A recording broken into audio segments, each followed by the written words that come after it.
to you the science that is so new, it is not yet in the textbooks.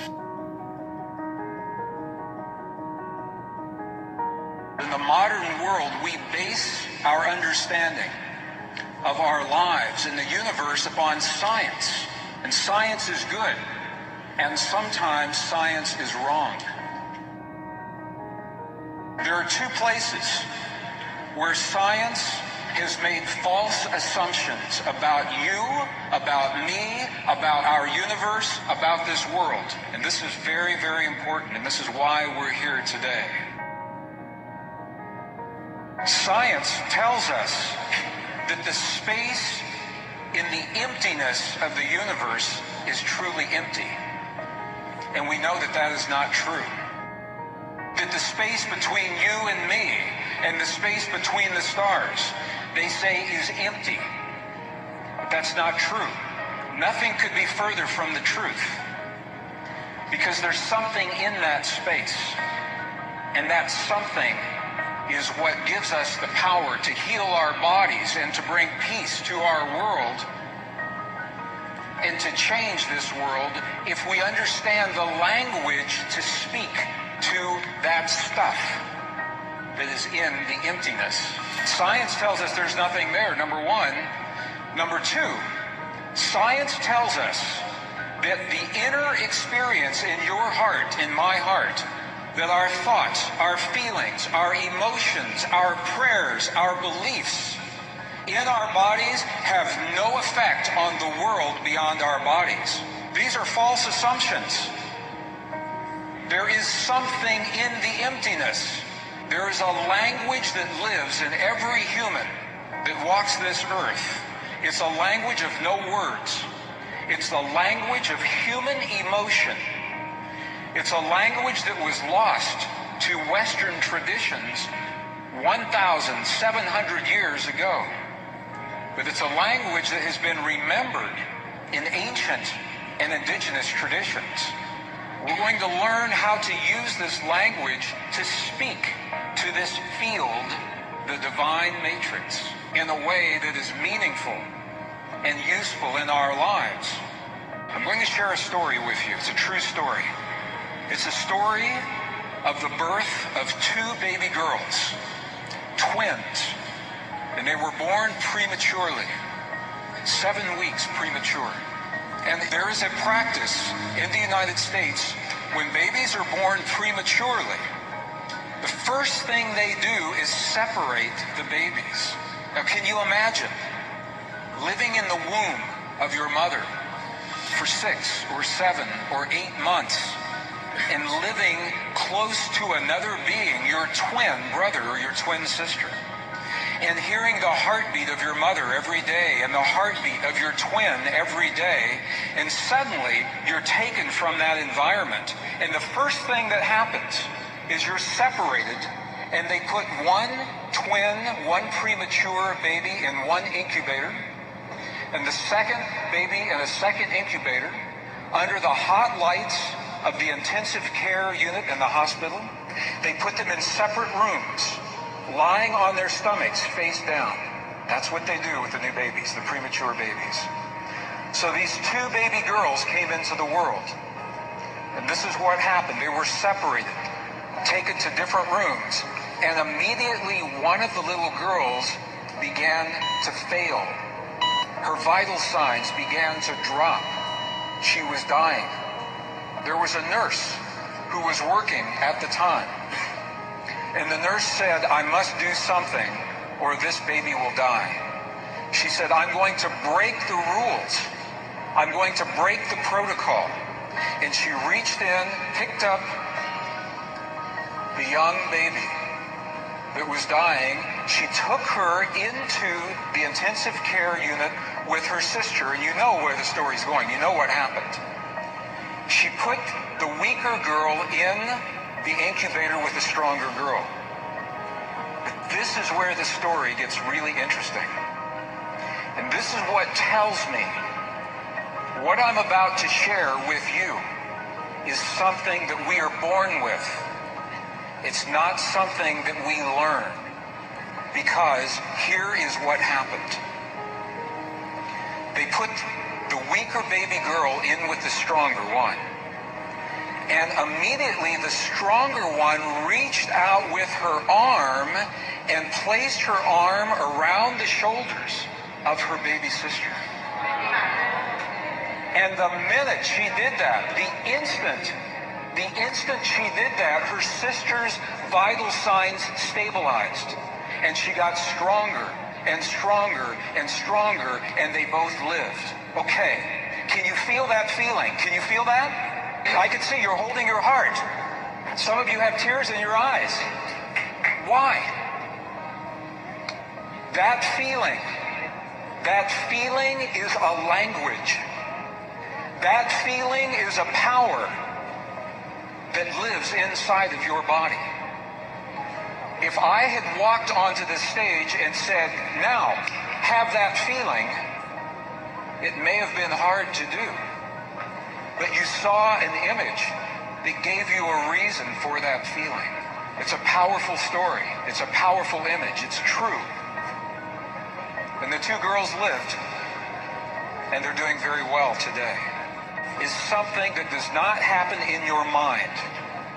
It happens in your heart. The image and the story went directly to your heart. It bypassed your mind. It bypassed the filters. It bypassed the logic, the questions, the conditioning, the judgment. It was just a feeling. Today, modern science is beginning to understand that that feeling that happens inside of our bodies has a direct effect on the stuff our world is made of, on the atoms and the molecules of our physical world. I'd like to invite you into the monasteries of Tibet, into the monasteries of Egypt and Peru, because it's in those places that the wisdom is kept of the language of our hearts, the wisdom in their cultures that was lost in our cultures. We will see a woman that has been diagnosed with cancer, and we can see inside of her body through ultrasound, through a sonogram, and we can watch this practice of human emotion, focused human emotion, heal that cancer in less than 3 minutes. Who are we? Well, this is the great question that has been asked by scientists for 400 years. When I was in school, I was taught that the universe began a long time ago, and that we have come along relatively recently, and that we are essentially powerless specks of dust in the universe. And after we're gone, the universe will never know that we were here. That's what I was taught when I was in school. Does that sound familiar to you? That's one way of thinking. There is another way of thinking that says something very different. It says the universe began a long time ago. We have come along relatively recently. However, we are powerful creators that are changing our world and changing the universe as we live our lives.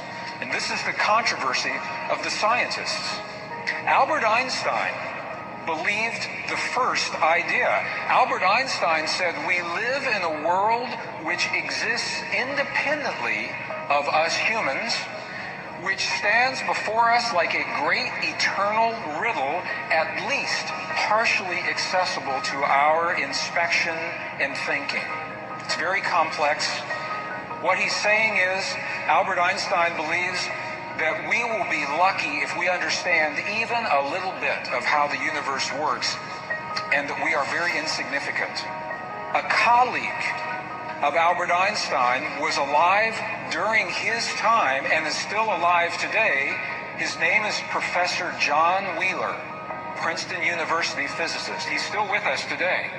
John Wheeler says completely the opposite. They studied in the same time, they had the same information, the same books, the same data, and they had very different opinions. Look at what John Wheeler says. John Wheeler says we could not even imagine a universe that did not contain us, because he says it is the act of us observing the universe that makes the universe as it is.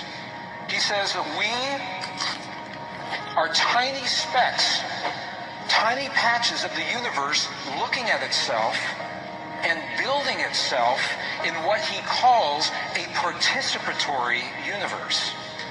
Participatory. It means that we are not controlling the universe. We are not imposing our will upon the universe. We are participating, co-creating. Very, very powerful, what John Wheeler is saying. This is a scientist saying that consciousness is creating our physical universe.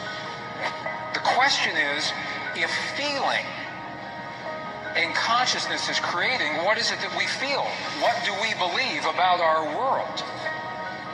The new discoveries suggest that the power to change our bodies and to change our world is based in what we call belief. Our belief of what is real. We live our lives based in what we believe. My question is, where do those beliefs come from? And what I found is that those beliefs come from what other people tell us. The beliefs come from what history tells us, what science tells us, what religion tells us, what our culture, what our family, our friends tell us. That's where our beliefs come from. Would you agree with that? What if they're wrong? What if you and I are living our lives in the beliefs of other people who are incorrect? How powerful do you think a belief really is? How powerful, truly? There's an author, his name was Neville, in the early 20th century. He wrote a book called The Power of Awareness, beautiful book. And what Neville said was this. He said that our power of belief is a power, an infinite power against which no earthly force is of the slightest significance. Our power of belief is an infinite power against which no earthly force is of the slightest significance. Do you believe that you have a power within you against which no earthly force is of the slightest significance? Is that possible? Do you believe that?